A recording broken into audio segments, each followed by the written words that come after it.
Mastery of life, mortality, and invincibility. So, what does this Tao Te Ching chapter 50 is trying to teach us?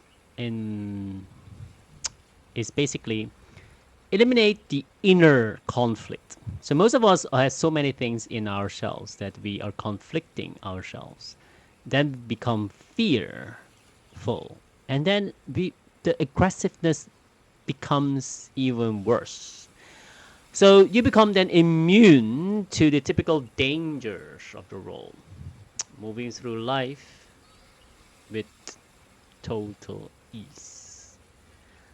So this chapter 50 is, in my words, presents a profound look at life, health, death, and as well as human vulnerability. So let me explain on this more. So the statistics of mortality basically what means is around 1/3 of the people are followers of life, according to Lao Tzu. 1/3 are followers of death, and another third are just drifting from life to death because they cling to tightly, basically only on a survival mode. So as you can see that the statistics has been showing that which part of the human society are you in, and you have to be conscious about it. The other one that he's trying to say is the secret of invincibility. So what does it mean? Basically, the master of life. So how do you master your life, basically? The person that can walk through the wild without fearing, for example, tigers or anything that can happen to them, enter basically a battlefield without fearing whatever happens. Okay? So why the dangers cannot touch them? So Lao Tzu basically concludes that with a striking paradox, the tiger or for example in the forest or the rhino finds no place to thrust its horn. So what the tiger finds no place then to fix its claws, and the weapons find no place to pierce. Why is that? Because the master of life, the so-called, has no place for death to enter, fearless, for example, they have eliminated the inner friction, the ego, and fear that attract conflict. So to come back to this thing called, why do you think that the bullies bully the one that is scared? Because they know they can control them. But if you're not afraid of the bully, then you're not attracting the fear. Then it goes right straight to the bully, for example. Okay?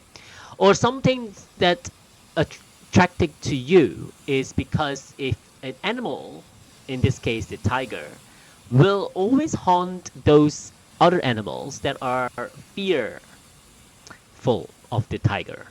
But if the other animals is not fearing the tiger will not even consider hurting that kind of animal.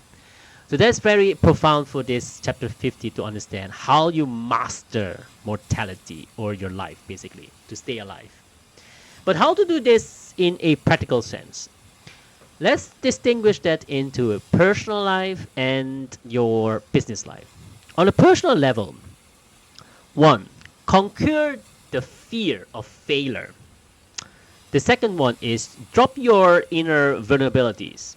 And the third one is live in the present moment. Like the famous book of Eckhart Tolle is The Power of Now. So let me explain these three a little bit more in detail. Conquer the fear of failure. So as you all know, most of us are so afraid to fail. Okay? So when you stop clinging desperately to specific outcomes or worrying about what might go wrong, you remove your anxiety. That's number one. This mental freedom will make you resilient against life's unexpected setbacks, like the death of a family member or a death of a very close friend of yours, or even something that you're trying to achieve, like your career goals or maybe your exams. Okay, it's very important. The second one that I meant was drop inner vulnerabilities is, let's say, tigers and the rhinos in this example. They are more like external threats, right? But they only hurt you if you give them a target. Like I said, if you are afraid of those rhinos or tigers. By letting go of pride, defensiveness, and thin skin, others can no longer upset or offend you. All right? So you don't let others control you or let it offend you. So when you walk around and someone say, "Hey, idiot," and you are looking back to that person who called you idiot, that means you're really idiot because you're being controlled by the person who is trying to get your attention. But if someone tell you on your back, "Hey, idiot," you don't respond at all, that's good. Then that person feels like, wow, this person cannot be controlled. So don't let other people control your mind. Stand guard at the door of your mind. That's famously said by Mr. John Rome. It's very important. The third one that I want to say is live in the present moment. So basically is the power of now. Okay? Do not just drift through life, dwelling on the past or fearing in the future. What you can do is engage fully in the present to cultivate a vital, a more robust and peaceful state of mind. So what I mean about this is I highly recommend you, if you haven't read the book yet, read it again, or if you have read it, read it again. When you feel stressful or you feel something doesn't go well, I highly recommend this. It's not because I will not get any royalty from Mr. Eckert, but the most important part is the understanding of the power of now. So every hour of the day, doesn't matter, you just pick whatever hour it is. For me, it's every hour. Maybe for you, it's every half hour. Just try to tip your fingertip. Then you feel like you're now. You're not thinking about the past or worry about the future. And then you feel like there is this sense of being present. And then you can hear the noise behind you, like the singing of the birds or something that attracted you. It's like reborn. All right. Some people ask me a question, how to apply this philosophy of chapter 50 of the Tao Te Ching into the business life. I'll give you some examples.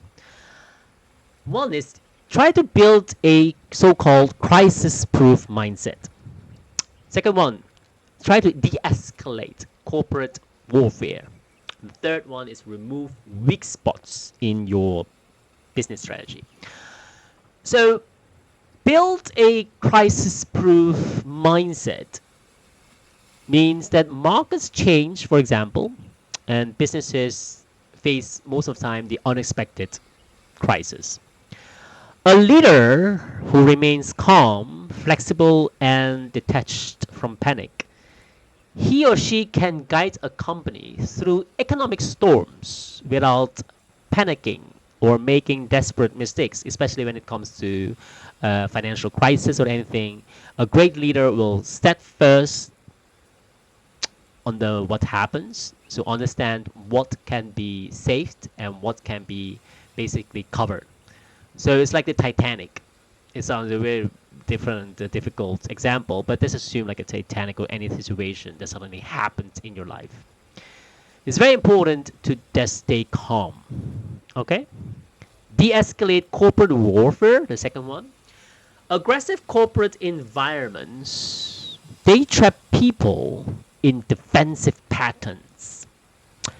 If you refuse to engage in the petty office politics, as we all know, or cutthroat tactics like, kiss boss asses, you will protect your energy and focus entirely on creating real value.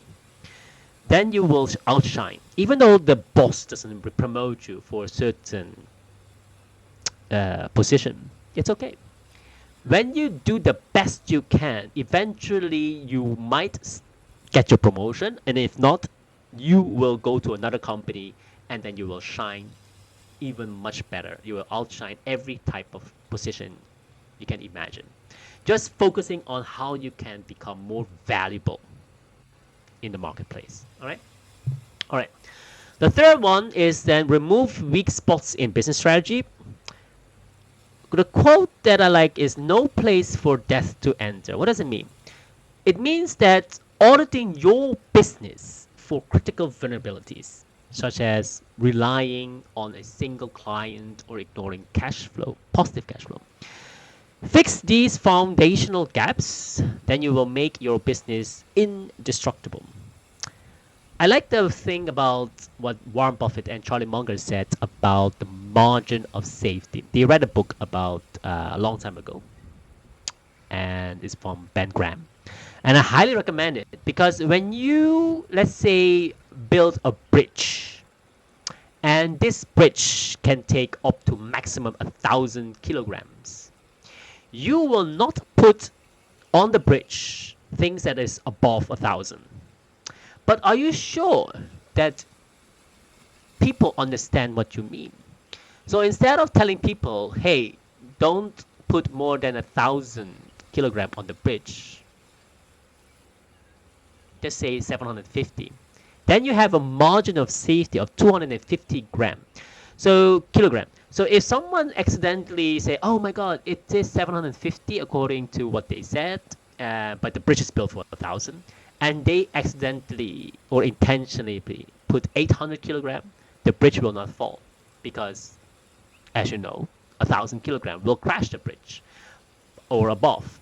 But then you say 750. So there's a margin of safety of 250 kilogram.